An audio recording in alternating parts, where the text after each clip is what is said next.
Good morning, beta. Our next product from the microbes, fermented beverages.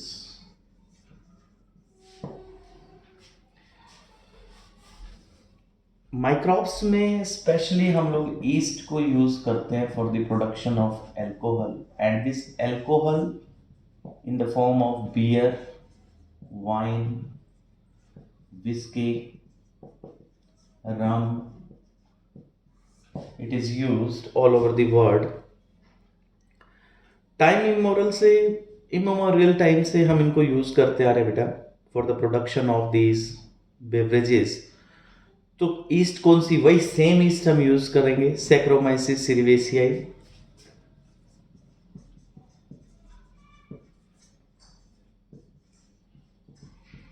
इसमें भी ये use होती है बच्चों।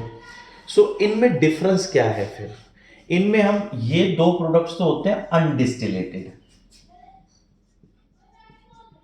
अनडिस्टिलेटेड प्रोडक्ट्स, और एल्कोहल की कॉन्सेंट्रेशन डिफर करती है इन ड्रिंक्स के अंदर, उसके अकॉर्डिंग इसके नेम्स है। सो फर्मेंटेशन के प्रोसेस में ब्रेड मेकिंग में भी हम ईस्ट यूज कर रहे हैं, एल्कोहल प्रोडक्शन में भी हम ईस्ट यूज कर रहे हैं। अब इसके बाद है बेटा माइक्रोब्स का और क्या यूज है? माइक्रोब्स का यूज है एंटीबायोटिक्स में। Antibiotics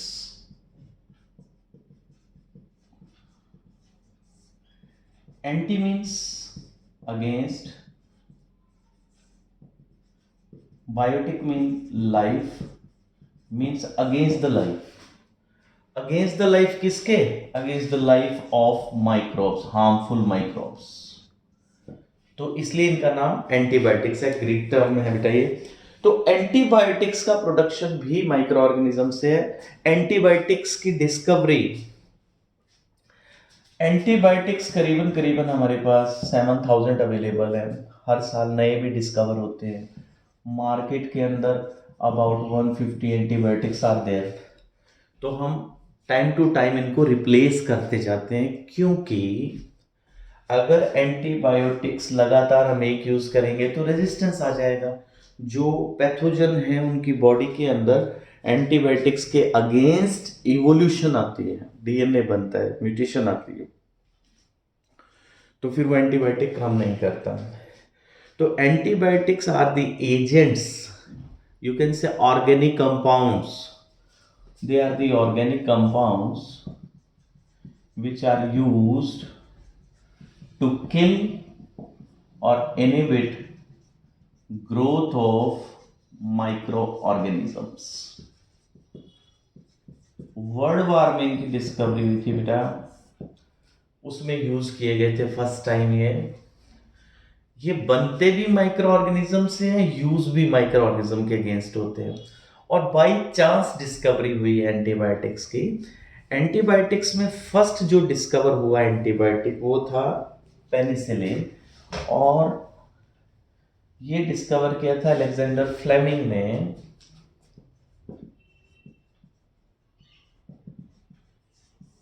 the first was discovered as penicillin.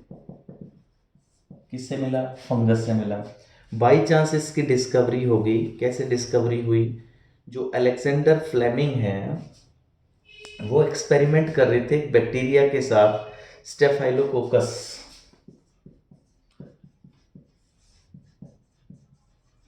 इस बैक्टीरिया पे एक्सपेरिमेंट कर रहे थे। बाई चांस जो फंगस थी वो उनके अनवॉश्ड कल्चर प्लेट्स में थी, तो उस कारण से क्या हुआ कि वो नॉर्मली नहीं रखी गई फंगस, और इस फंगस के पास ये बैक्टीरिया ग्रोथ नहीं कर रहा था। तो फिर उन्होंने नोटिस किया कि इस फंगस के कारण बैक्टीरिया की ग्रोथ रुकी है। तो उसके बाद इससे कोई पता लगा कि कोई केमिकल रिलीज है, and that chemical is penicillin. और इस पेनिसिलिन का इफेक्ट, जो इफेक्टिव एंटीबायोटिक्स का रोल जो इन्होंने तो डिस्कवर कर दिया कि पेनिसिलिन कोई केमिकल है जो रिलीज हो रहा है, उसका इफेक्ट जो डिस्कवर किया, it was discovered by Ernest Chain. Effect Ernest Chain ने डिस्कवर किया बेटा। और एच फ्लोरे इन्होंने डिस्कवर किया इट्स अफेक्टिव एंटीबायोटिक। बाद में नोबेल अवार्ड मिला इनको।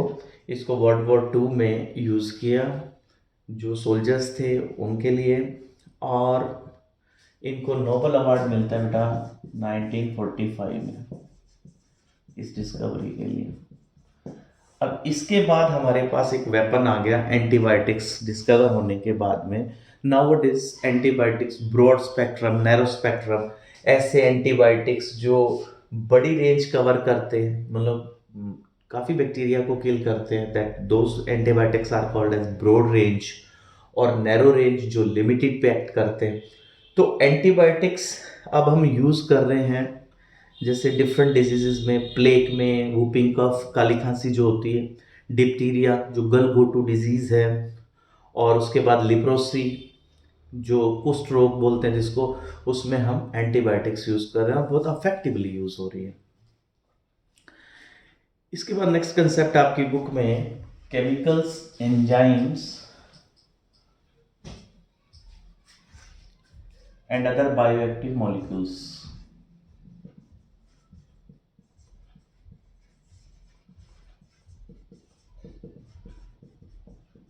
ये बहुत ही इजी चैप्टर है बेटा, बस इसमें आपने एजेंट के नाम याद रखने हैं कि हमने कौन से माइक्रोब्स को यूज़ किया for the production of products, जो क्वेश्चन में है। So microbes are used for commercial industrial production of the chemicals, like इनको हम यूज़ करते हैं ऑर्गेनिक एसिड की प्रोडक्शन में, जैसे citric acid, acetic acid, alcohol और एंजाइम्स में, जैसे अभी अपन डिस्कस किया। जैसे एग्जांपल एक फंगस है that is Aspergillus niger.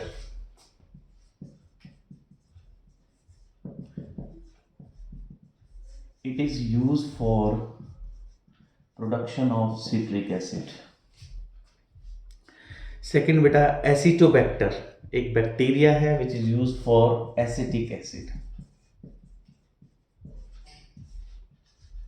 It is used for acetic acid. Third is Clostridium butylicum, which is used for butyric acid. Clostridium, which is used for butyric acid.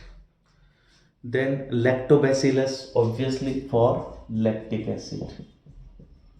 Lactobacillus for use for the production of lactic acid. Yeast is use for ethanol, पढ़ चुके हैं अभी आप, Saccharomyces cerevisiae. Yeast is use for production of alcohol. And other microbes are there like which are use for lipases, lipid पे act करने वाले enzymes भी बनाते हैं बेटा। पैक्टिनेज के लिए भी यूज करते हैं। अब आपने एक बात नोटिस की होगी कि जो फ्रूट जूस पैक्ड आता है उस वो क्लियर दिखता है, और आप मार्केट में जो यूज़ करते हैं, जो परचेज करेंगे, उसमें आपको वो क्लैरिटी नहीं मिलेगी। इसका रीज़न यही है कि जो इंडस्ट्री है वो इस एंजाइम को यूज़ करती है जो कार्बोहाइड्रेट्स हैं फ्रूट जूस में उनको डाइजेस्ट करवाने के लिए। सो एक और केमिकल हम सिंथेसाइज करवाते हैं that is cyclosporin A. Cyclosporin A उन लोगों के लिए यूज करते हैं जिन्होंने ऑर्गन ट्रांसप्लांट करवाया हो, जैसे किडनी ट्रांसप्लांट करवाई है, तो उनमें ये इम्यूनो सप्रेसेंट ड्रग में यूज करते हैं। इम्यून सिस्टम को सप्रेस करने में यूज करेंगे बच्चों इसका। इसके बाद इस साइक्लोस्पोरिन को प्रोड्यूस किससे करवाते हैं? It is from a fungus. Cyclosporin A is produced from a fungus which is trichoderma polysporum. Trichoderma polysporum. Next बेटा स्टैटिन्स, जैसे स्टैटिन प्रोड्यूस किससे करवाएंगे?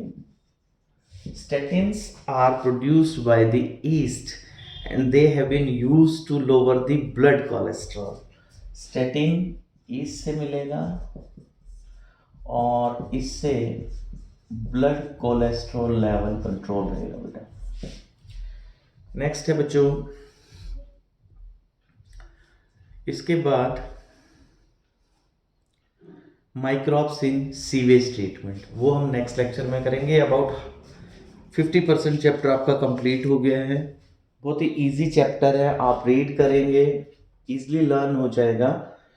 तो ये नेक्स्ट लेक्चर में कोशिश करेंगे इसको कंप्लीट करने की। उसके बाद हमारा ह्यूमन हेल्थ एक चैप्टर बचेगा। ठीक है बेटा, thank you, have a nice day.